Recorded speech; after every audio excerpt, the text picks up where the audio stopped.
Hello everyone. आज हम हमारा 7th क्लास का चैप्टर नंबर 2 करेंगे।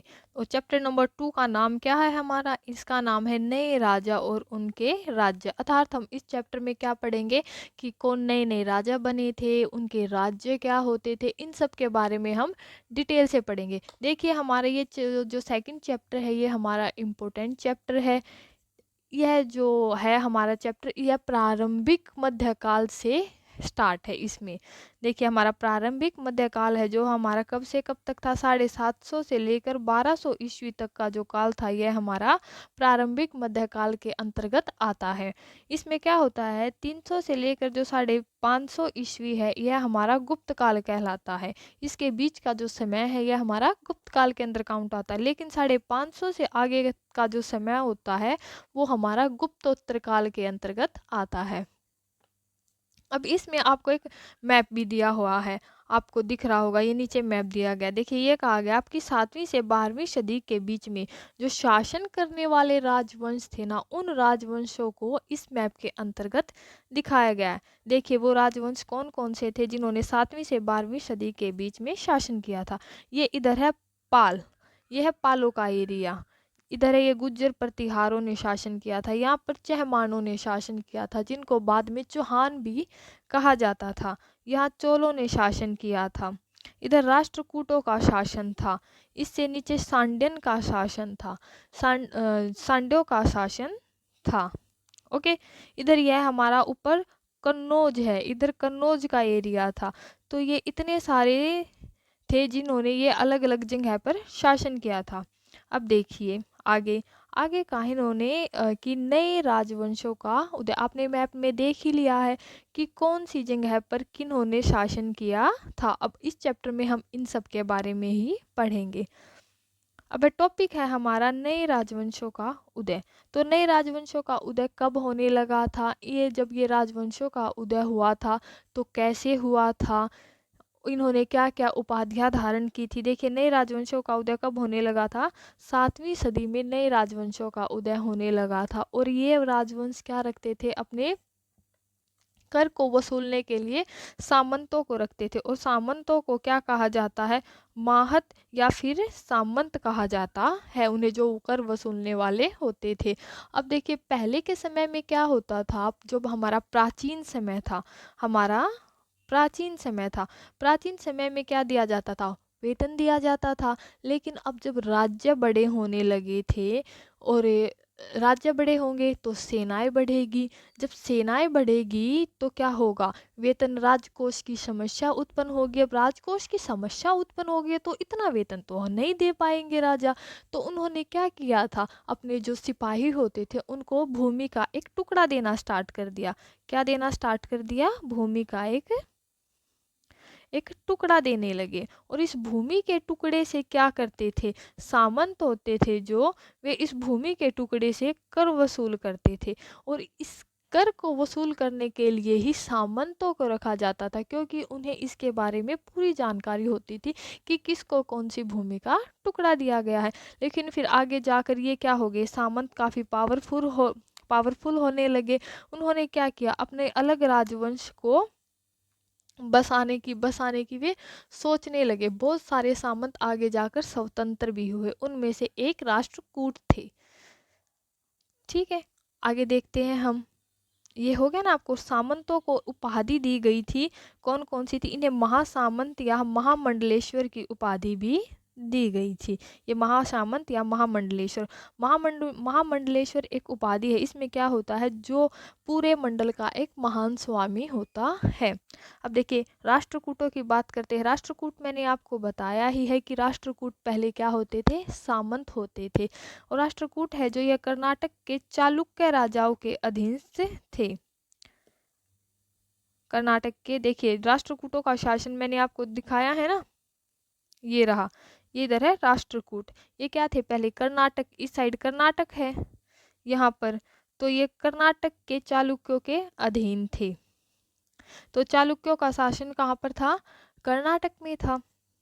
तो फिर क्या हुआ, एक दंती दुर्ग आते हैं राष्ट्रकूटों में ही। दंती दुर्ग ने क्या किया, चालुक्यों की स्वामित्व को जो उनकी अधिष्ठा थी उसको स्वीकार करने से मना कर दिया। फिर इन्होंने क्या कहा कि हम अपना अलग से चलाएंगे अपना शासन। तो इन्होंने एक हिरण्यगर्भ नामक अनुष्ठान किया।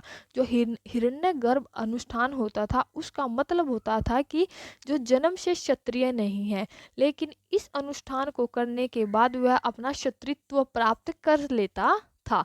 और जो दंती दुर्ग थे, दंती दुर्ग की जो राजधानी थी, इन्होंने मालखेद अपनी राजधानी बनाई थी। दंती दुर्ग ने कौन सी राजधानी बनाई थी? मालखेद। मालखेद इन्होंने अपनी राजधानी बनाई थी। ये आपकी बुक में नहीं दिया हुआ है।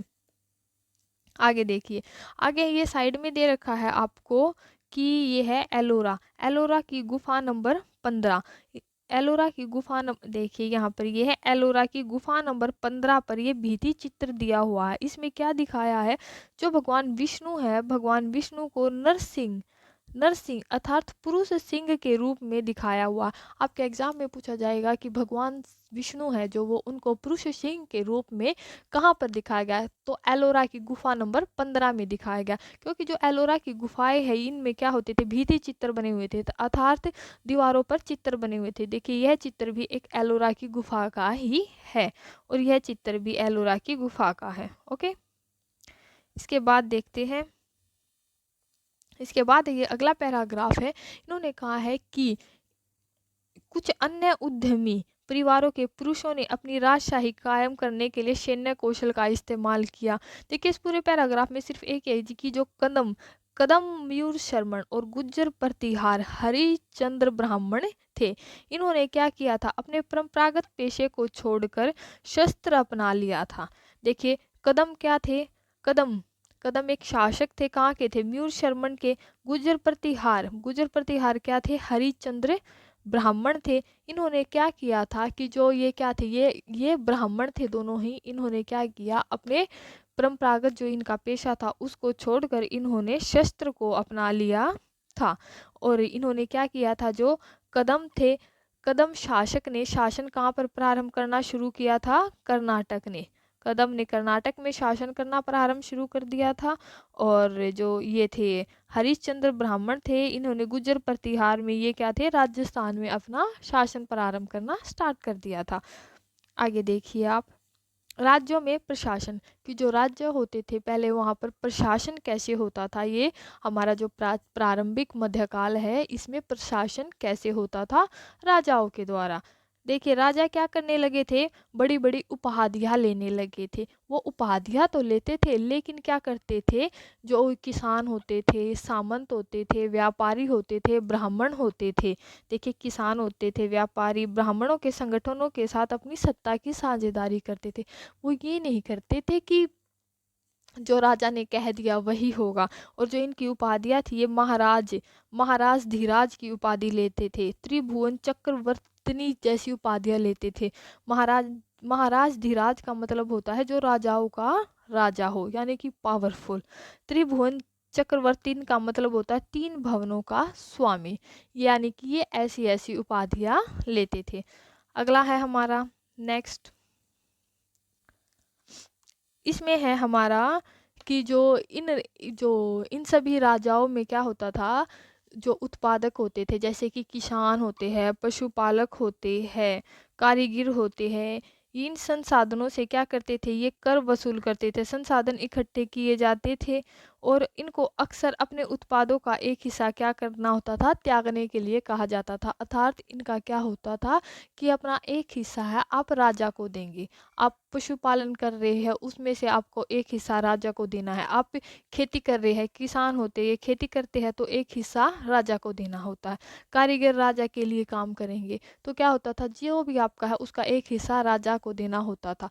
कभी कभी इस हिस्से को लगान मानकर वसूल किया जाता था। भाई अपना एक हिस्सा ही दे रहे हैं तो क्या हो गया? वो लगान ही समझा जाता था, तो लगान मानकर वसूला जाता था। देखिए, तमिलनाडु में शासन करने वाले चोल वंश, यानी कि आपका क्वेश्चन क्या बनता है कि तमिलनाडु में जो शासन कर रहे थे वे कौन थे? चोल वंश था जो तमिलनाडु में शासन कर रहा था। और चोल वंश ने क्या किया था? वेटी वेटी और कदमई भू राजस्व थे इसके। एक कौन सा था, वेटी, और दूसरा कौन सा था, कदमई। वेटी क्या होता था, जो नगद की बजाय जबरन श्रम लिया जाता था। इसमें आपको नगद नहीं देना, जबरन श्रम, यानी कि अगर आपका श्रम करने का मन नहीं, आप यूं कह रहे कि मैं आपको लगान दे दूंगा, मेरा श्रम करने का मन नहीं, नहीं, आप, राजा ने कहा श्रम करना है तो श्रम ही करना है, यानी कि जबरन श्रम लिया जाता था। और कदमी होता है एक भू राजस्व होता था। ओके, आगे है, इसमें आगे कोई खास नहीं है, बस यही है कि राजस्व वसूली के लिए पदाधिकारियों की नियुक्ति की जाती थी, कि अलग अलग पद, मतलब कौन सा व्यक्ति है, कहाँ से वसूल करेगा, फिर उस कर को रखा कैसे जाएगा, उस कर को कहाँ पर यूज किया जाएगा, तो अलग अलग पदाधिकारियों की नियुक्ति होती थी। ये पदाधिकारी क्या होते थे, परिवार के बीच से भी होते थे या फिर सामंत होते थे या वंशानुगत होते थे।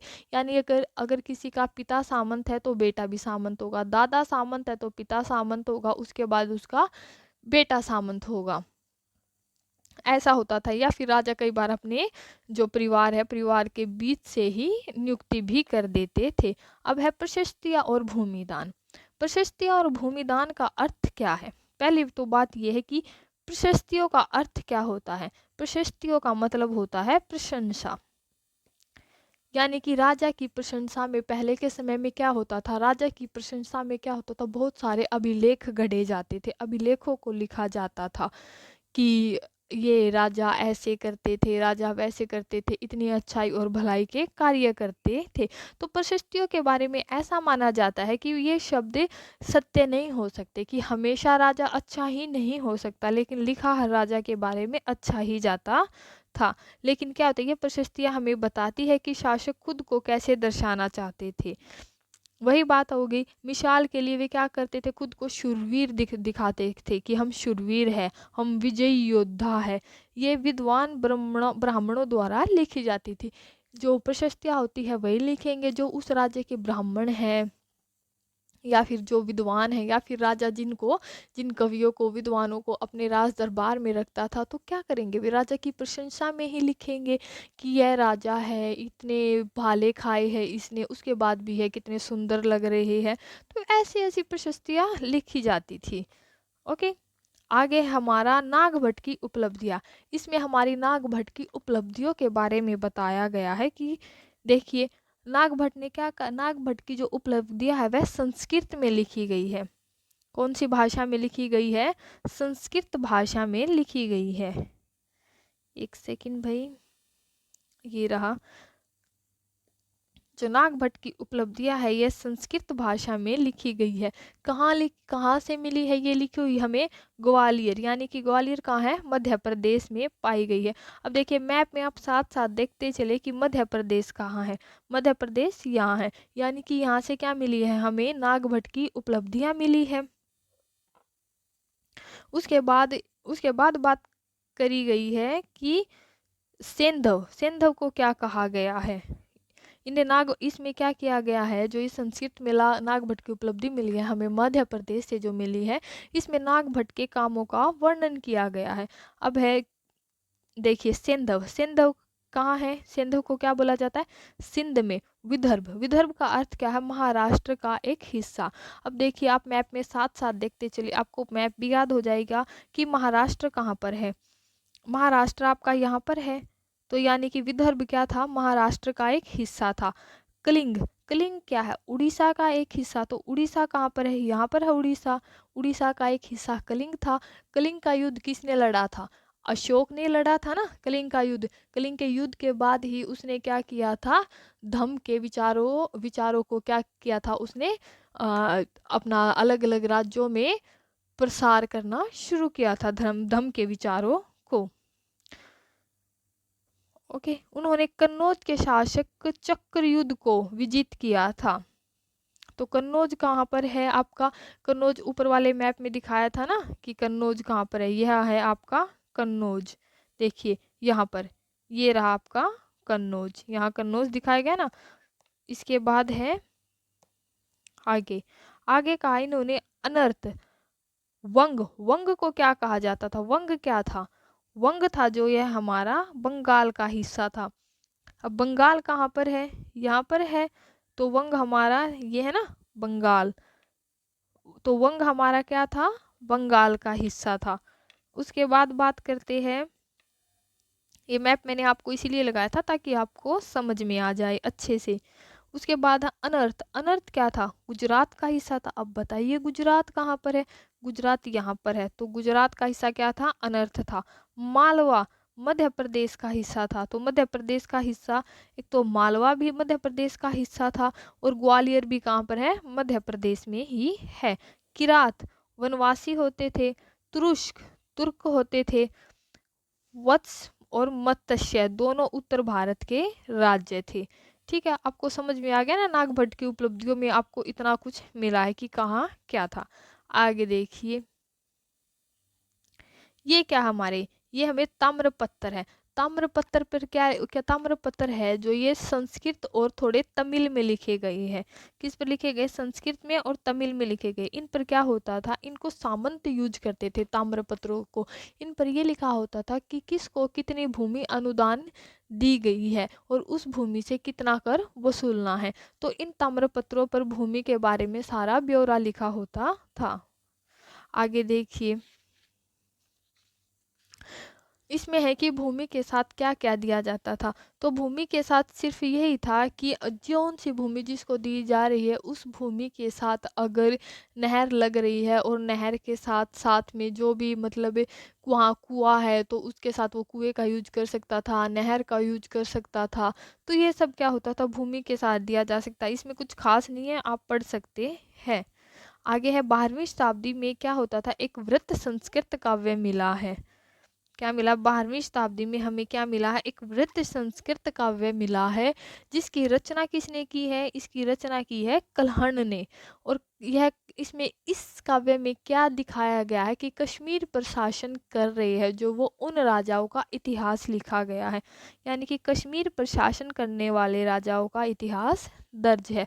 कल्हण ने क्या किया है कि उसने सिर्फ राजाओं की प्रशंसा ही नहीं की है, उसने राजाओं को, राजा होते थे जो उनका आलोचनात्मक रुख भी दिखलाया है कि राजा सिर्फ अच्छे अच्छे काम नहीं करते हैं। देखिए, उन्हें नीतियों के बारे में आलोचनात्मक रुख भी दिखलाया है। तो ये है कल्हण, भैया आपका इम्पोर्टेंट बन जाता है कल्हण। आगे है हमारा, जो धन होता है, धन के लिए राजा क्या करते थे, दूसरे क्षेत्रों पर नियंत्रण करते थे। देखिए, धन के लिए युद्ध, राजा क्या करते थे, धन के लिए युद्ध करते थे। इन ये क्या होते हैं, प्रत्येक शासक राजवंश का आधार कई क्षेत्र विशेष था। क्या करते थे, वो धन के लिए क्या करते थे, जितना अगर उनका इतना राज्य है तो वो क्या करेंगे कि धन ज्यादा हो जाए तो वो राज्य को इतना फैलाना की सोचेंगे, अब इतना होगा तो वो आगे इतना फैलाने की सोचेंगे। तो इसके लिए क्या होता था, उनके बीच में युद्ध होता रहता था। ठीक है ना भाई। देखिए, एक विशेष रूप से वांछनीय क्षेत्र, एक क्षेत्र था जिसे गंगा घाटी, गंगा घाटी में कन्नौज नगर, ये आपको आ सकता है कि कन्नौज नगर कहाँ था, गंगा घाटी में था। कन्नौज नगर में क्या हुआ, क्योंकि यह गंगा घाटी में था, यहाँ का क्षेत्र अच्छा था, उपजाऊ भूमि थी, तो इस पर क्या होते थे, बार बार इस पर आक्रमण होते थे। तो कन्नौज में क्या हुआ था, त्रिपक्षीय संघर्ष हुआ था। और यह संघर्ष यह तीन किन किन के बीच में हुआ था, गुज्जर प्रतिहारों के बीच में हुआ था, राष्ट्रकूटों के बीच में हुआ था और पाल वंशों के बीच में हुआ था। मैप में मैंने आपको दिखाया था कि गुज्जर प्रतिहार कहाँ पर थे। गुज्जर प्रतिहार है जो ये हमारे यहाँ पड़ते थे, ये ऐसे मैप बना हुआ है मानो, तो गुज्जर प्रतिहार हमारे यहाँ पर थे, यानी कि पश्चिम की ओर होते थे। और जो पाल है हमारे यहाँ होते थे, पूर्व की ओर होते थे। और जो हमारे राष्ट्रकूट है यहाँ हमारे दक्खन में अर्थात दक्षिण की ओर होते थे। ये क्या करते थे, ये आपस में लड़ते रहते थे। ठीक है, और यह लड़ाई है काफी लंबी चली थी इन तीनों के बीच में। अगला है टॉपिक आपका रुक जाओ भाई, क्या करते थे ये, जब एक दूसरे पर आक्रमण करते थे, जब सत्ता और संसाधनों का प्रदर्शन करने का प्रयास करते थे, ये क्या करते थे, साथ ही में मंदिरों को भी अपना निशाना बनाते थे। मंदिरों को निशाना क्यों बनाते थे, क्योंकि उस समय जो मंदिर होते थे काफ़ी संपन्न होते थे। इनको पता था कि मंदिरों में बहुत ज़्यादा धन और दौलत मिलेगा। आज के टाइम में भी मंदिरों में बहुत ज़्यादा धन दौलत है, तो ये क्या करते थे, मंदिरों को लूटते थे। एक इन्हीं मंदिरों के ऊपर क्या है, एक अफगानिस्तान के गजनी, अफगानिस्तान के गजनी का था, कौन था, सुल्तान था महमूद, महमूद जिसको महमूद गजनवी के नाम से भी जाना जाता है। इसने भारत पर बहुत ज़्यादा बार आक्रमण किया है, 17 बार। कितनी बार आक्रमण किया है भारत पर, 17 बार आक्रमण किया है। महमूद गजनवी का शासन है जो वह कब से कब तक रहा था, 997 से लेकर 1000, देखिए महमूद गजनवी का शासन 997 से लेकर 1030 ईस्वी तक चला था। इसने क्या किया था, जो मध्य एशिया के भाग है, जो ईरान है, उपमहाद्वीप के उत्तर पश्चिम हिस्से तक अपना शासन को विस्तार किया था। इसने गुजरात का जो सोमनाथ मंदिर है उसको भी लूटा था। सोमनाथ मंदिर बहुत फेमस था, बहुत ज़्यादा धन संपदा थी वहाँ पर, तो इसने सोमनाथ, इसको पता चला कि गुजरात में एक सोमनाथ मंदिर है, तो इसने क्या किया, उस मंदिर पर आक्रमण किया और यहाँ का जितना भी धन था वो सारा का सारा धन लूटकर अपने साथ गजनी लेकर चला गया और गजनी में एक इसकी वैभवशाली राजधानी बनाने का इसने निर्णय लिया और वहाँ पर सारा धन इसने खर्च कर दिया। जो सुल्तान महमूद थे, इनके समकालीन कौन थे, महमूद गजनी के समकालीन अल बेरूनी नामक एक विद्वान होता था। इसने अरबी भाषा में अपनी एक पुस्तक लिखी थी, उस पुस्तक का नाम किताब उल हिंद था। तो सीधी सी बात है कि सुल्तान के समकालीन कौन होते थे, अल बेरूनी होते थे, और अल बेरूनी की पुस्तक किताब उल हिंद है जो कि अरबी भाषा में लिखी गई है। आगे है आपका चहमान। चहमानों के बारे में लिखा गया है कि युद्ध करने वाले दूसरे राजाओं में चहमान भी थे। चहमानों को बाद में चौहान नाम से जाना जाने लगा। इन्हें चौहान के नाम से भी जाना जाता है। इनका शासन है, ये दिल्ली और अजमेर के आसपास के क्षेत्रों पे शासन करते थे। यानी कि जो दिल्ली है और जो अजमेर है इसके आसपास का जो एरिया था इन पर शासन करते थे। ये क्या किया इन्होंने, गुजरात इन्होंने युद्ध किया, किन किन से इन्होंने टक्कर ली, इन्होंने गुजरात के जो चालुक्य है, पश्चिम उत्तर के जो गढ़वाल है, इनसे इन्होंने युद्ध किया था।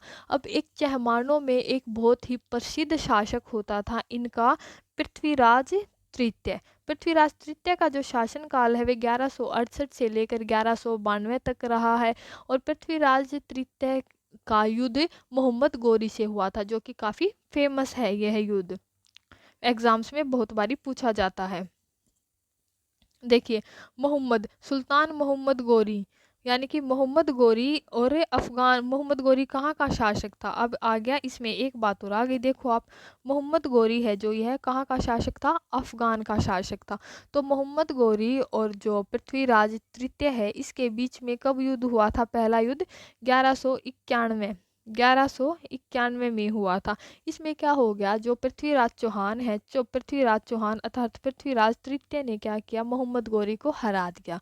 लेकिन अगले ही साल दोबारा से युद्ध हो गया। उस समय क्या हो गया, ये आलसी हो गया। इसने सोचा कि इसके सिपाहियों ने इसको इन्फॉर्मेशन दी कि मोहम्मद गोरी दोबारा से युद्ध करने आ रहा है। इसने सोचा नहीं, ऐसा कुछ नहीं है, आएगा अब की बार भी, अगर आया भी तो उसको हरा देंगे। लेकिन ऐसा नहीं हो पाया। जो मोहम्मद गोरी है वह क्या हो गया, हार गया। ये पृथ्वीराज चौहान हार गया और युद्ध में मारा गया। देखिए चोल राज्य, अब चोल राज्य के बारे में बात की गई है कि जो चोल थे इनका राज्य है जो ये कहाँ से कहाँ तक था। इनका राज्य है जो ये उरेयूर से लेकर तंजावुर तक था। देखिए यह है उरेयूर और ये है तंजावुर। जो चोल थे जो इनमें जो सबसे शक्तिशाली एक शासक माना जाता है जिसका राज प्रथम के नाम से जाना जाता है। देखिए राज प्रथम है जो सबसे शक्तिशाली चोल शासक माना जाता है। और राज प्रथम के जो पुत्र थे वो थे राजेंद्र प्रथम।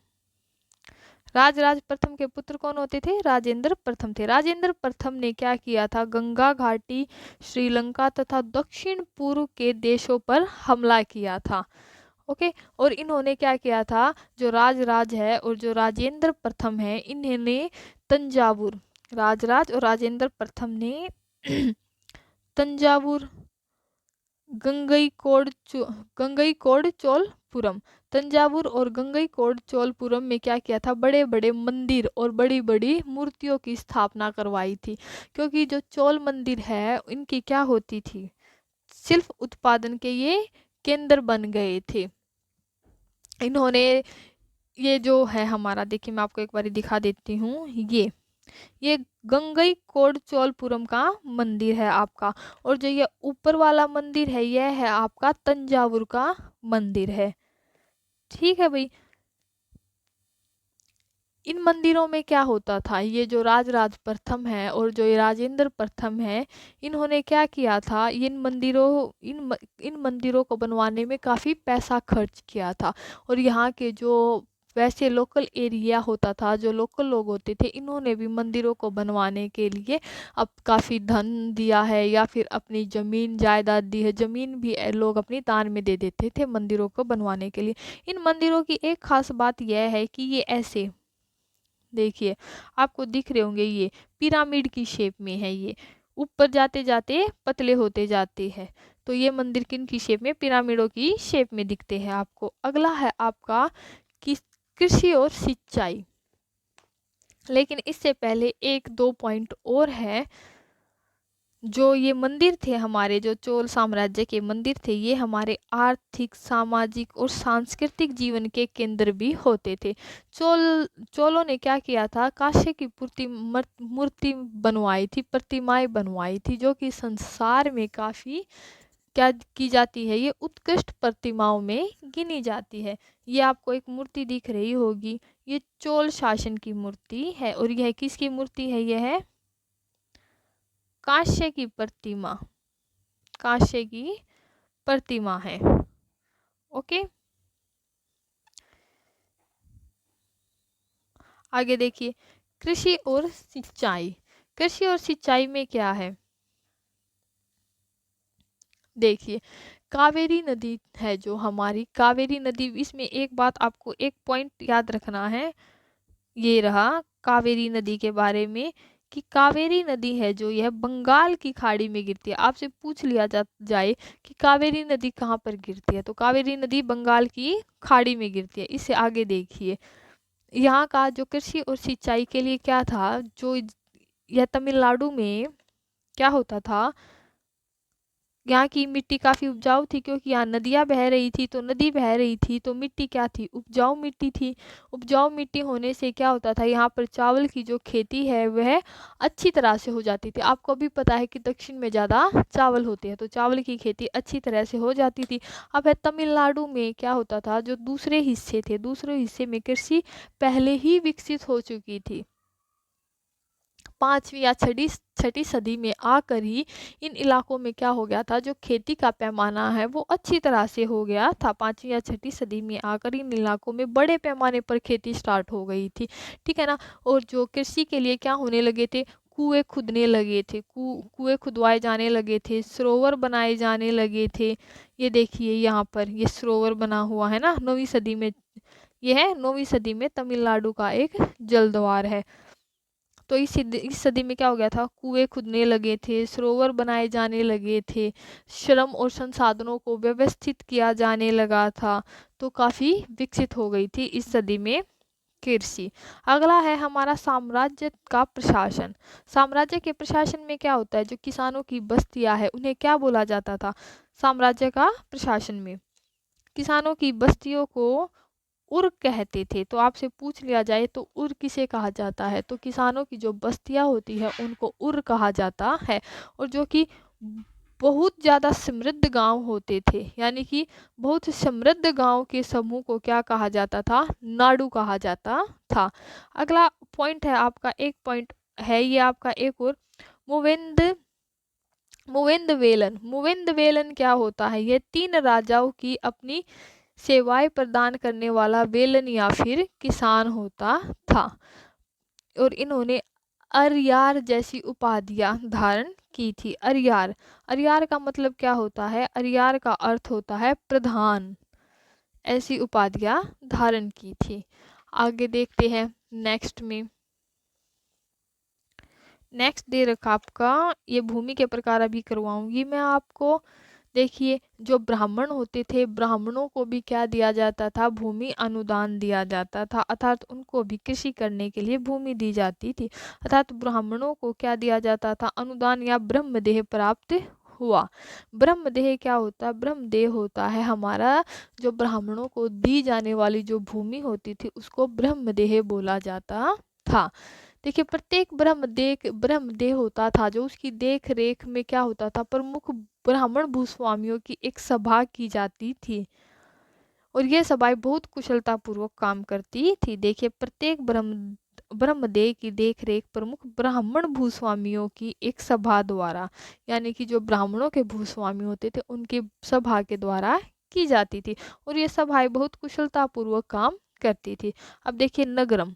नगरम क्या होता है? नगरम होता है, यह व्यापारियों का एक संघ होता है, और ये क्या करते थे? शहरों में प्रशासनिक कार्य संपादित करते थे। नगरम क्या करते थे? जो शहर होते थे उनमें प्रशासनिक कार्यों का संपादन करते थे। आगे देखिए,